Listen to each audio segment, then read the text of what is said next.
ಅಖಿಲ ಕರ್ನಾಟಕ ಸರ್ಕಾರ ಪರವಾನಗಿ ಭೂಮಾಪಕರ ಸಂಘ ಬೆಂಗಳೂರು ಏನೋ ಇವತ್ತು ನಮ್ಮಲ್ಲಿ ಕರ್ನಾಟಕದಲ್ಲಿ ಈ ಸರ್ವೆ ಡಿಪಾರ್ಟ್ಮೆಂಟ್ ದಲ್ಲಿ ಇವತ್ತು ಏನು ಸರ್ವೇಯರ್ ಆಗಿ ಕೆಲಸ ಮಾಡಕೈತಿ. ಸುಮಾರು 23 ವರ್ಷ ಆಯ್ತು. ಇವತ್ತು 23 ವರ್ಷದಿಂದ ಇವತ್ತು ಸರ್ವೆ ಡಿಪಾರ್ಟ್ಮೆಂಟ್ ದಾಗ ಕೆಲಸ ಮಾಡತ್ತಾರು.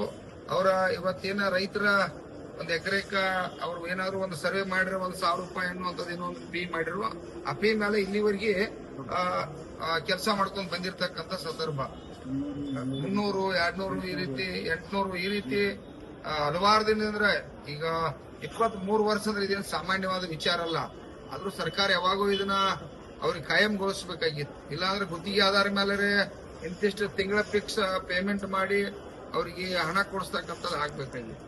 ಆದ್ರೂ ಇಲ್ಲಿವರೆಗೆ ಏನೂ ಕೂಡ ಇವತ್ತ ಸರ್ಕಾರ ಮಾಡಲಿಲ್ಲ. ಇದು ಬಹಳ ನಮಗ ಇವತ್ತು ರೈತರಿಗೆ ಹೊಡೆದದ್ದೆ. ವಿಶೇಷವಾಗಿ ಇವತ್ತು ಇವರಿಗೆ ಒಂದು ತಿಂಗಳ ಈಗಾಗಲೇ ಸಂಪೂರ್ಣ ವರ್ಕ್ ಬಂದ್ ಮಾಡಿ ಸುಮಾರು 4 ಲಕ್ಷ ರಾಜ್ಯದಾಗ 4,87,282 ಪ್ರಕರಣಗಳು ಬಾಕಿ ಅದಾವ.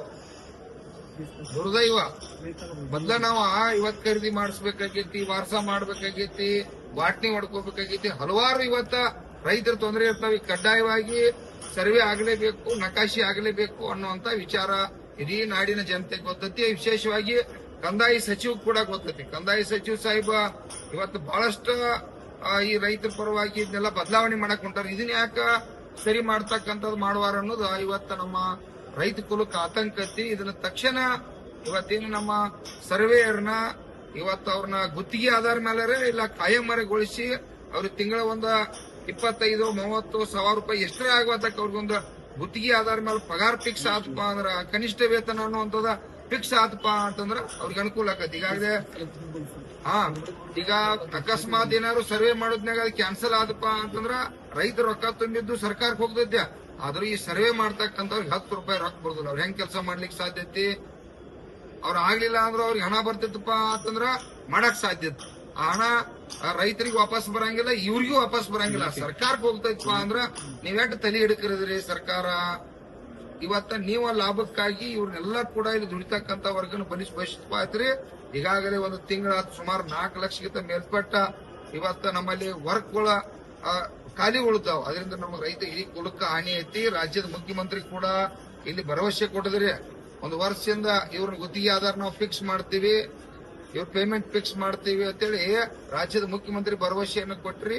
ಇವತ್ತು ರಾಜ್ಯದ ಮುಖ್ಯಮಂತ್ರಿ ಕೂಡ ಈ ಸರ್ವೆ ಎಲ್ಲಿ ಕೆಲಸ ಮಾಡ್ತಕ್ಕಂಥ 23 ವರ್ಷ ಅವರ ಸೇವೆ ಸಲ್ಲಿಸಿದವರಿಗೆ ಇವತ್ತು ದ್ರೋಹ ಬಗೆತಕ್ಕಂಥ ಕೆಲಸ ಮಾಡತ್ರಿ. ನಿಮಗೆ ಎಚ್ಚರಿಕೆ ಕೊಡ್ತಾ ಇದ್ದೀವಿ.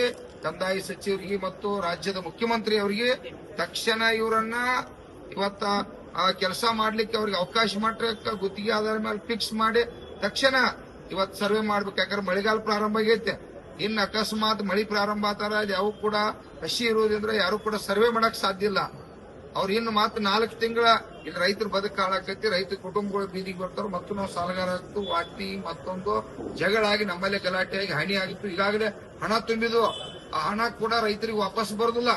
ಇದೆಲ್ಲ ಕೂಡ ಸರ್ಕಾರ ಇವತ್ತು ಮೋಸ ಮಾಡ್ತಕ್ಕಂಥದ್ದಾಗತ್ತೈತಿ. ರಾಜ್ಯದ ಮುಖ್ಯಮಂತ್ರಿ ಎಚ್ಚೊತ್ತ, ಕಂದಾಯ ಮಂತ್ರಿ ಎಚ್ಚೊತ್ತ, ಇದರ ಸಂಬಂಧಪಟ್ಟಿರ್ತಕ್ಕಂಥ ಕಮಿಷನರ್ ಏನು ವೆಂಕಟರೆಡ್ಡಿ ಏನ ತಾವು ಅದಿರಿ ಅವರು ಕೂಡ ಎಚ್ಚೊತ್ತ ಇದನ್ನ ತಕ್ಷಣ ಇವತ್ತ ತಾವು ಇದನ್ನ ಅವ್ರಿಗೆ ಬೆಂಬಲ ಕೊಟ್ಟು ಇದನ್ನ ತಕ್ಷಣ ಅವ್ರನ್ನ ಕಾಯಂಗೊಳಿಸ್ತಕ್ಕಂಥದ್ದಾಗಲಿ. ಇವತ್ತು ಗುತ್ತಿಗೆ ಆಧಾರ ಫಿಕ್ಸ್ ಮಾಡದೆ ಹೋದ್ರ ಕರ್ನಾಟಕ ರಾಜ್ಯ ರೈತ ಸಂಘ, ಹಸಿರು ಸೇನೆ, ನಮ್ಮ ಶಶಿಕಾಂತ್ ಗುರೂಜಿ ಅವರ ಮತ್ತು ಹಲವಾರು ನನ್ನ ರೈತ ದೇವರ ನೇತೃತ್ವದಾಗ ಇವರ ರಾಜ್ಯಾಧ್ಯಕ್ಷರಾಗಿರ್ತಕ್ಕಂಥ ತಿರುಮಲೆ ಅವರು ನಾವೆಲ್ಲರೂ ಕೂಡ ಹೋರಾಟ ಮಾಡಬೇಕಾದ್ರೆ ಇದು ರೈತರ ಬದುಕಿನ ಪ್ರಶ್ನೆ ಐತೆ. ರೈತನ ಬದುಕಿನ ಪ್ರಶ್ನೆ ಜೊತೆ ಇವತ್ತು ಸರ್ವೆ ಇವತ್ತು ವರ್ಕರ್ನ ತಾವು ಆಟ ಆಡಿಸಿ ಅವ್ರನ್ನ ಬೀದಿಗೆ ತರ್ತಕ್ಕಂಥ ಸುಮಾರು 6,000, 7,000ಕ್ಕಿಂತ ಮೇಲ್ಪಟ್ಟ ಅವ್ರು ಕೆಲಸ ಮಾಡ್ತಕ್ಕಂಥವ್ರದು ಈಗ ಒಂದು ತಿಂಗಳಾತ ಅವ್ರ ಕೆಲಸ ಇಲ್ಲ. ಅವ್ರ ಕುಟುಂಬ ಕೂಡ ಬೀದಿಗೆ ಐತಿ. ತಕ್ಷಣ ರಾಜ್ಯದ ಮುಖ್ಯಮಂತ್ರಿ ಮತ್ತು ಕಂದಾಯ ಮಂತ್ರಿ ಇವ್ರನ್ನ ತಕ್ಷಣ ಇವತ್ತೇನೋ ಗುತ್ತಿಗೆ ಆಧಾರ ಮೇಲೆ ಕಾಯಂಗೊಳಿಸ್ತಕ್ಕಂಥ ಕೆಲಸ ಮಾಡಬೇಕು. ಇಲ್ಲ ಅಂತಂದ್ರ ಮುಂದಿನ ತಿಂಗಳ ನೀವೇನಾದ್ರು ಕ್ರಮ ತಗೋಲಿ. ನಾವು ಈ ಅಧ್ಯಕ್ಷರ ನಾವೆಲ್ಲ ಕೂಡಿ ಇವತ್ತು ಬೆಂಗಳೂರು ಫ್ರೀಡಂ ಪಾರ್ಕ್ ಆಗ್ಲಿ, ಇವತ್ತು ಕಮಿಷನರ್ ಆಫೀಸ್ ಆಗ್ಲಿ ಹೋರಾಟ ಮಾಡ್ಬೇಕಂತ ಎಚ್ಚರಿಕೆ ಕೊಡ್ತಾ ಇದ್ದೀವಿ.